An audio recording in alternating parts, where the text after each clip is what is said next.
we're joined by University of Richmond head coach Aaron Roussel and student athletes Addie Budnick and Maggie Dugan. We'll start off with an opening statement from Coach, move to questions for the student athletes, and wrap up with questions for Coach. So Coach Roussel, if you'd like to start us off. Yeah, speaking of starts, maybe not the best of starts for us. I mean, obviously you're just trying to get a feel for things at the beginning of a game. I can say this now, as confident as you try to be in the game, I don't know if I love the first 3 minutes of just how things were going. I thought they were getting some easier baskets than what we were. Addie was incredible making shots. I just didn't feel like we were getting to the paint like we had kind of talked to, but then that flipped, and that's just a huge credit to our student athletes. Just the want, the desire. I know everybody has that this time of year, but these guys have something special. And it was really cool to watch. We kind of really, I didn't say micromanage, but tried to kind of shrink everything today as we have all season in these big moments of like, don't look at the scoreboard, I'll manage the game at the end of the game. Don't look at the scoreboard, don't look at anything else, don't look at the clock. Win each possession. Do your assignment, win each possession. I think these guys were locked in defensively, and then the offense came a little bit. We got some stuff in transition. Some of the ball screen and the transition stuff from Addie today was fantastic. You can look at our offense, right? We score 80 points, all these things. Everybody talks about our offense. I think we kind of got a little bit of an awakening during the George Mason game a few weeks ago. We really had to refocus on our defense, and I think we've been incredibly fantastic ever since. Thank you, Coach. At this time, we'll take questions for the student athletes.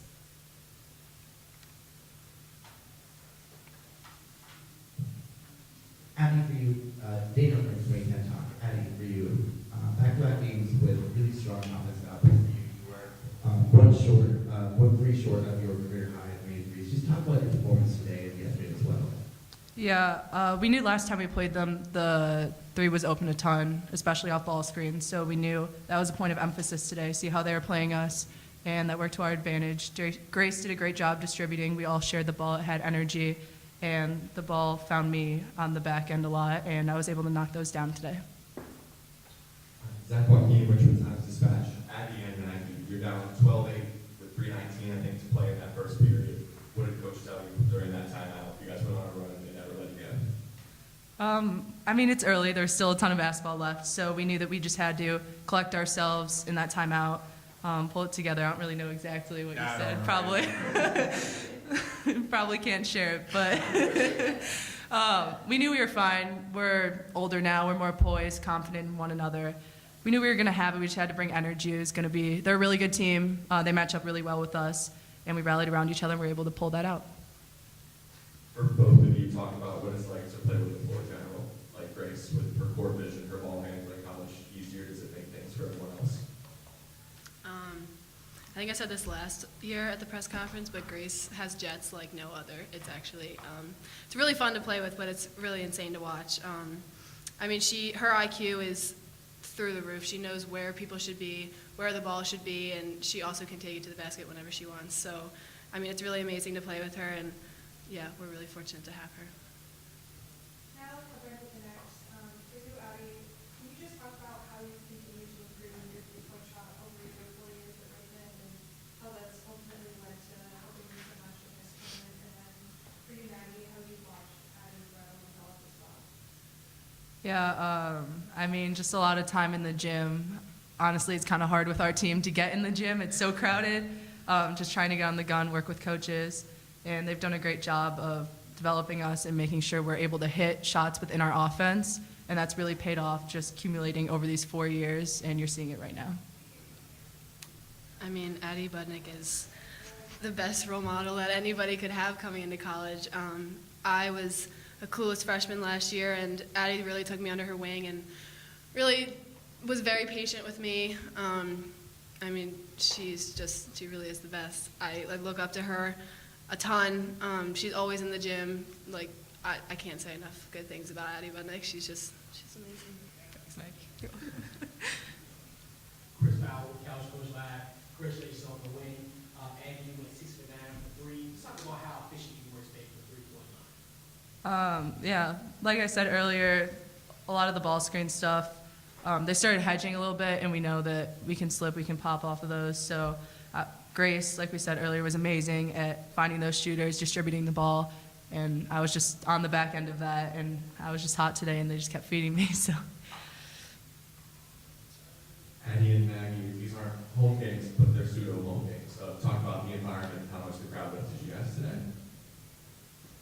we're just so grateful to have a fan base. Over my 4 years, it's grown incredibly. The school has done a great job of marketing and also just bringing people in, and we're so thankful for that. And seeing the crowd show up 40 minutes before tip-off is such a good feeling, and it energizes us. Every time we make a shot, hearing the uproar from the stands, it's great to have that support, and it's really carrying us through this tournament.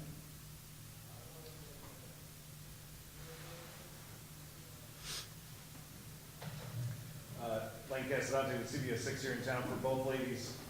You all don't have that many receipts from the regular season with the record that you have, but this was kind of one of them because they got you earlier this year.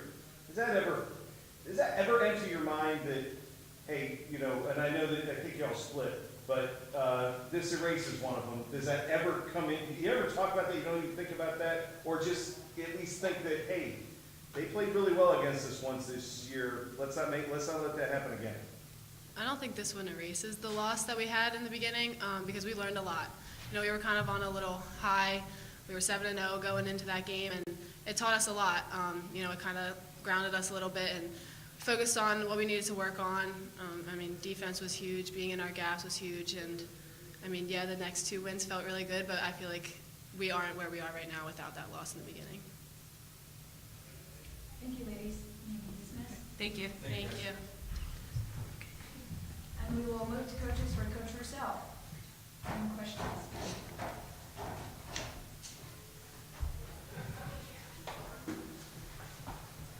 Aaron, you said you don't quite remember, but what can you tell us about the conversations during that timeout, the first period that you guys really took control after that? Yeah, I mean, contrary to what Addie thought, I thought this was about the calmest, the bench on the floor that they had been. I mean, just you look at this through 31, 32 games, just the poise that these guys have, you know, and they're an older group.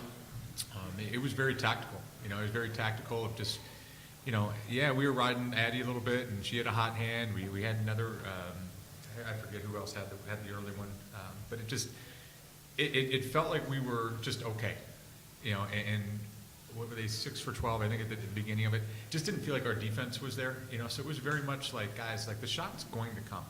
You know, we talked about that yesterday. When you come into a new environment, like, you can't control whether or not you're making shots. We can control the quality of shot that we get. But like I said, man, you know, we mentioned the Duquesne game. We learned a lot from that. We were grounded. We learned a lot from that. The Mason game, that hurt.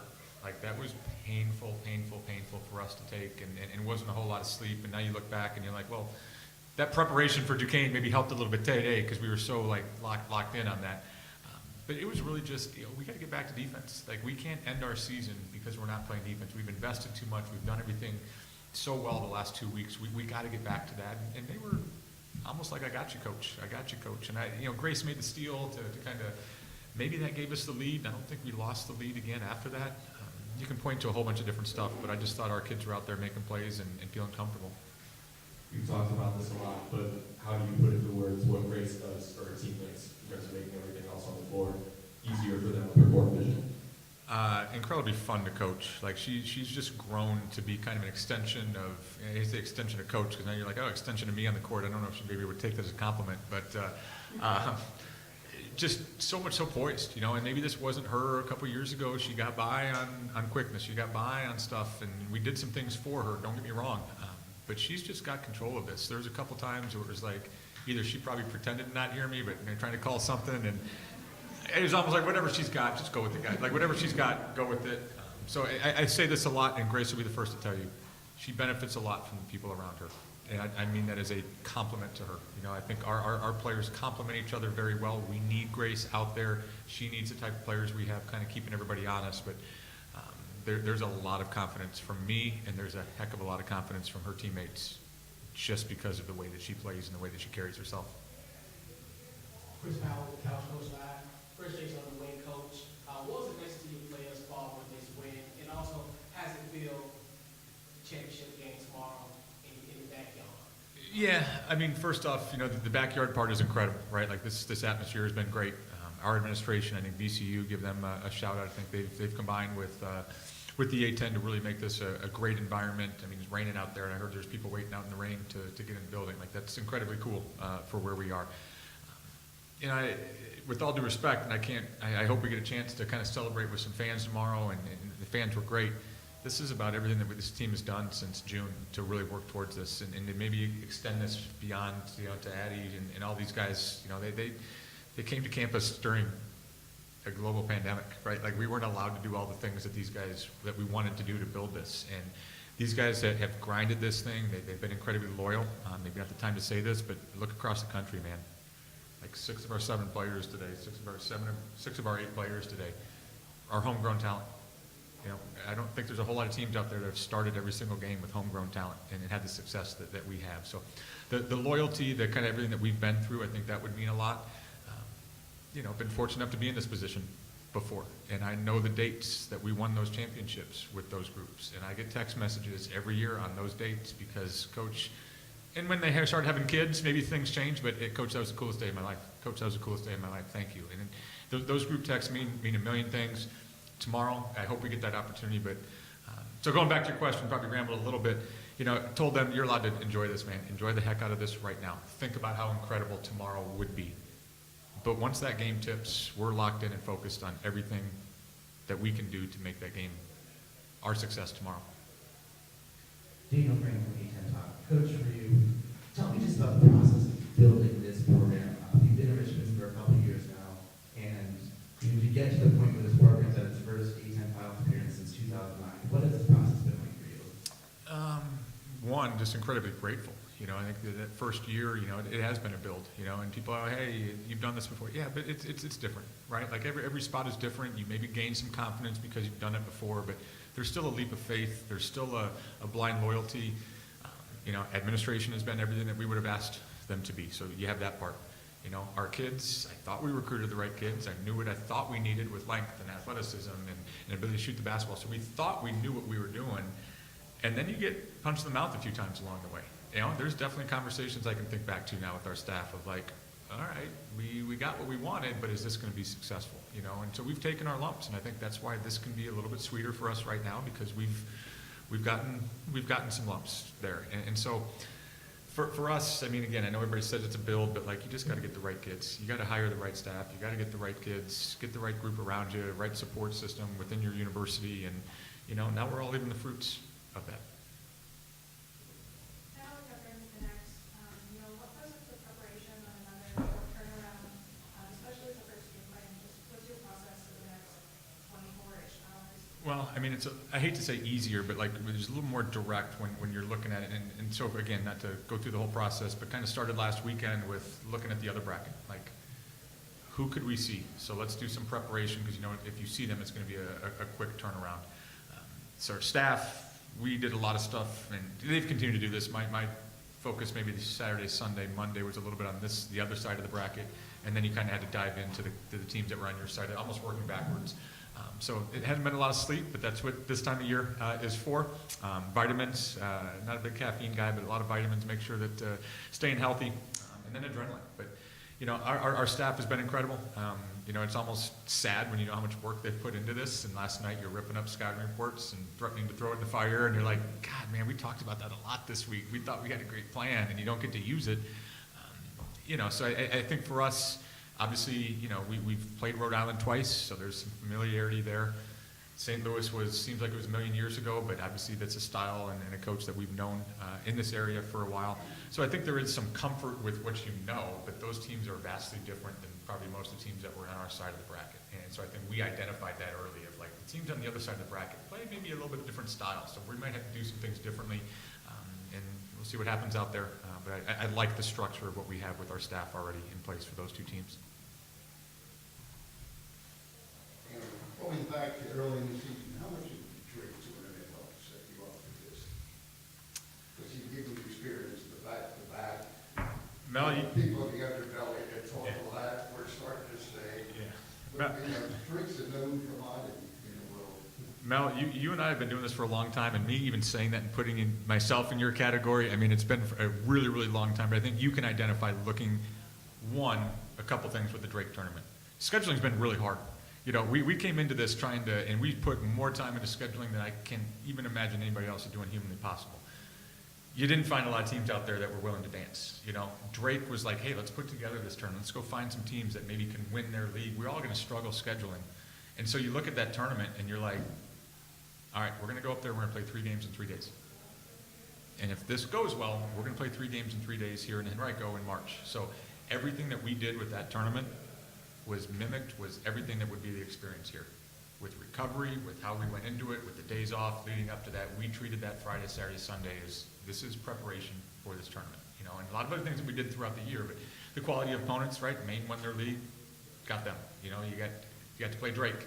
So I think the quality of opponents were one thing, but I just thought the routine that we got our kids in, not to sound presumptuous, because you never know if you're going to get to this spot, but we really planned everything to try to mimic everything we're seeing this weekend. Thank you very much, Coach. All right. Thank you guys. And honestly, like seeing you guys, like what you guys have done, like I mean, groundwork with, I feel like I've read all of you guys and what you've done, like this is incredible. Like Daniel, like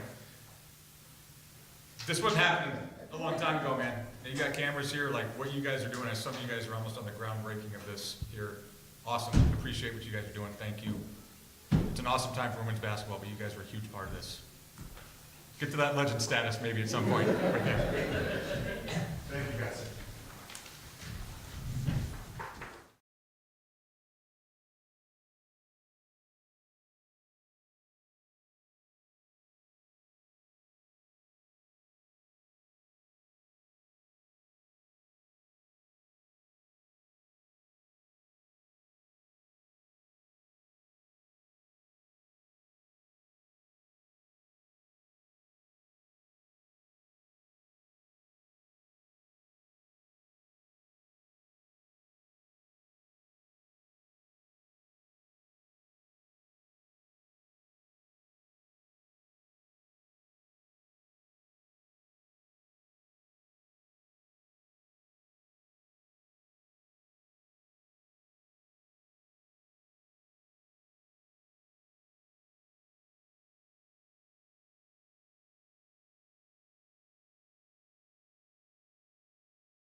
For being here, we are joined by Duquesne head coach Dan Burt and student athletes Amaya Hamilton and Ayana Townsend.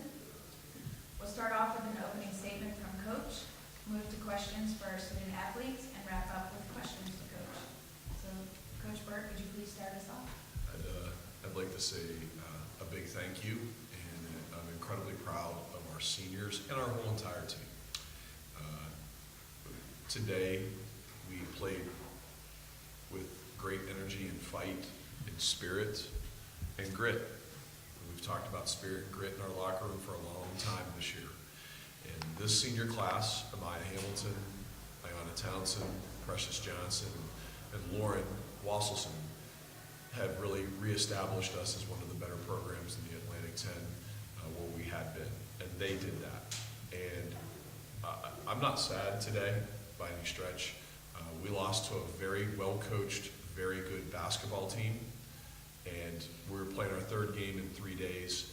We ran out a little bit of gas, and then Richmond did some things that affected us, and they're a very good team, and kudos to them. And I just want to say that I'm incredibly proud of our entire program, not just the senior class, but all of our players, our staff, and our student managers. I think people saw our male practice players that drove down with their Viking helmets. We're not a team, we're a program. Thank you, Coach.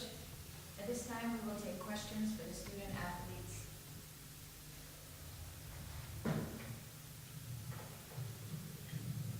ladies, Zach Weiss, Atlantic10.com. They obviously saw how successful you were in the three-point line. Just how much of an emphasis was it to pack the paint? Just how huge was that early on? I think we did our job to an extent in that way. I think we were leading them points in the paint, so that's where we were at the end of the game. Obviously, we needed to score, so from the three was kind of like where we had to get our points from. Obviously, emotions are at a high for the both of you. Both have decided to, whenever this season ends, if it's today, if it's beyond the postseason, and this will be your last opportunity for the ball. Would you describe how special this group in particular has been on your journey?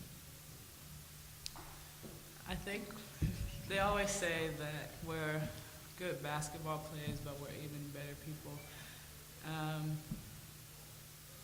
Yeah, you guys are pretty cool. Yeah. I've made some good friends, genuine friendships that I feel like basketball or not, like we're gonna stay together. Yeah, I feel like on this team, everybody's actually like truly rooting for each other, truly genuine people. I think it shows like with our bench, like we had, 8 people play more than 10 minutes, and like the rest of the bench, like they have so much energy, so much passion, and that's what's gotten us to this point. And we really appreciate that. Like everyone's out to like get each other's minutes, but everyone's also like really, really, truly rooting for the team and for each other, and that's on and off the court, and that's really special, I feel like, about Duquesne.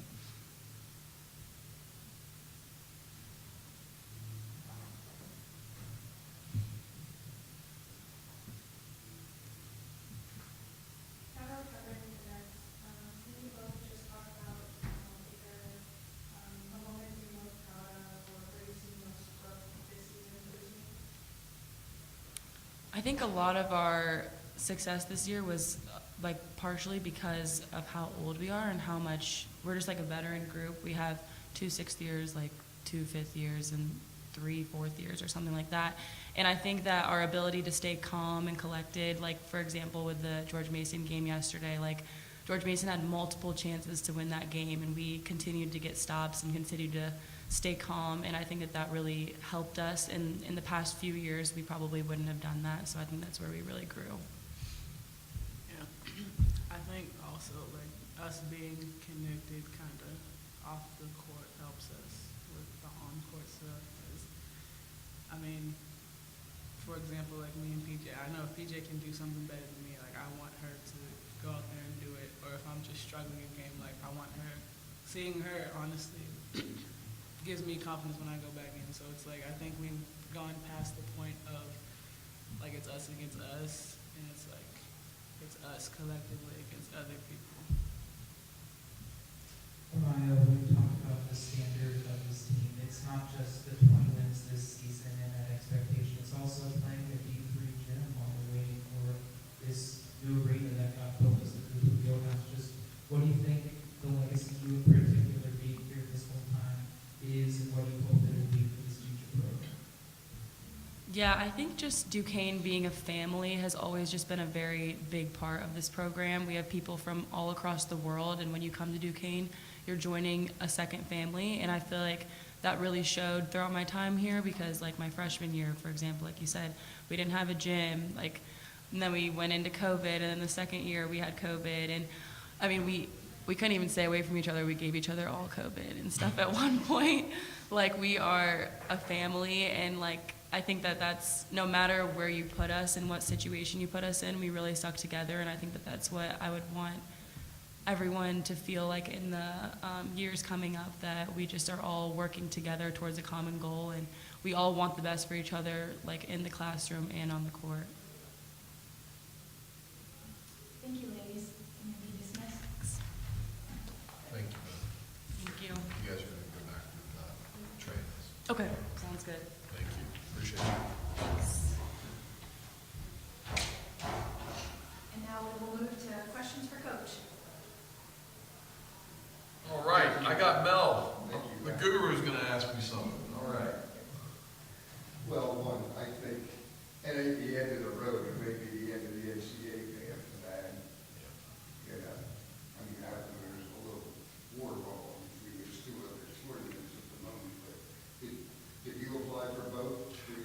Yes, we have, and the expectation is that we'll be in the NIT, we'll be in the postseason. We really believe that, and I have 100% confidence that that's going to happen, and I conveyed that to our players in the locker room. I don't think our season is over by any stretch. I don't believe that our season is over. And another thing, just on perception, like mid-season, when records started to grow, there's like 4 or 5 teams that, Rhode Island, technically, got 46, which was where it's going by. And then suddenly ESPN came along and said 4 o'clock 2. What do you think of that point? Because that's now putting this in a bigger spotlight than it's been for the championship. I can only speak to us and our journey this year. And at one point, we were right around 500, playing in an empty gym in New Orleans, and we lost to a team that was 0-10. And thank God we had Christmas break at that point, because then the kids were able to go home and kind of wash that off and shower that off for 4 or 5 days. And then, we came back for conference play and won at Dayton. And then, Mason played an unbelievable game against us. And since then, we've won 13 of 16 games. And so these women and our coaching staff have done an incredible job. We've really enjoyed this. I mean, it's been a hang loose kind of aloha kind of year. Happy Warriors is kind of our mantra besides burn the ships.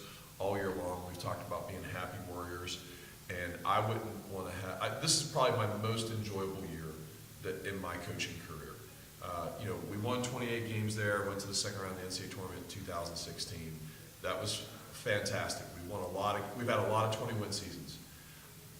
This has been an incredibly joyful, enjoyable ride, and I'm looking forward to playing here later in March.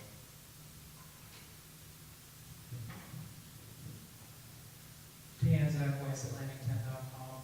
As you mentioned in your opening statement about the tiredness, the tired legs, just what ways are you motivating them to find that adrenaline and find that next one, especially in that third quarter?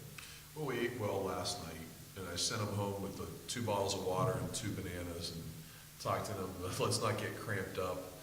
We have a massage therapist that travels with us to the A10 tournament, and we have an excellent trainer, and they had us as prepared as we could be. Richmond plays a physical style, and we just simply, you have to stay closer than 10 or 12. And, we had a sequence there where it was 5, and we misidentified where the shooter was.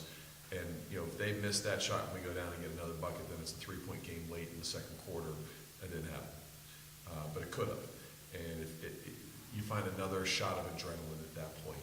We tried to find another shot of adrenaline when we went to pressing and some of the other things we did in the third and fourth quarter. The gas tank was funny. It's going to happen. It's a human behavior. And then when things happen like that, where a team has played 3 games in 3 days, and all of a sudden they're finding another adrenaline shot to get a win, a lot of times it's because the other team's not playing well. Well, Richmond played well, and they're really good, and they're really well coached. So, we would almost have to play perfect today to get a win, and that didn't happen. Junior Green, Coach, I'm curious, what about Addie Budnick particularly makes her so difficult to game plan and defend against? She had a lot of success in the perimeter, but I'm curious what about her is so challenging to defend. I like that kid a lot. I've had conversations off the floor with her. Just a really good human being. They all shoot the 3 well. It's kind of pick your poison. And the poison was, okay, we're going to see if you can make some threes, and we'll see if we can get to you and run you off the line. She made shots. And we were hopefully going to contest those a little bit more. We weren't perfect there. But she made shots. Big-time players make big-time shots. She did that. Now we're covering the next. Similar to the players, certainly one moment you're most proud of, and where is this new growth from the team this season? Well, I think I mentioned it. We were in New Orleans coming off a loss at Vermont, flying down to New Orleans, and played another poor game against a Maine team, and then we played Arkansas and Little Rock, who at the time was 0-10, and I don't feel like I coached a good game. I don't think we played a good game, and that was kind of a tipping point. And the best part of it was that tipping point was allowing our players to go home and kind of shower it off. And a lot of times coaches would worry about that. What are you going to have when you come back because of the character of what your team may be? And I knew that the character of our team was incredibly high, and we just needed to have some adjustments from an offensive and defensive schematic standpoint, but also from a combination standpoint. Up until that point, I was playing 11 players, and results were not coming, so I had to choose results over feelings and shorten the rotation down to 8. And then we went on our run where we won 13 out of 16. So that's a big point right there. Obviously, you always love winning the city game early in the year. Our win over Richmond earlier this year at our place. The game yesterday against George Mason. It's been a year that's just been a lot of fun with great human beings, and I've loved it. If this is it for me at Duquesne, I've gone out in style. I loved it. All right, thank you very much, Coach Burt. This has been a first-class event. It's been incredibly well run. Thank you for supporting women's basketball.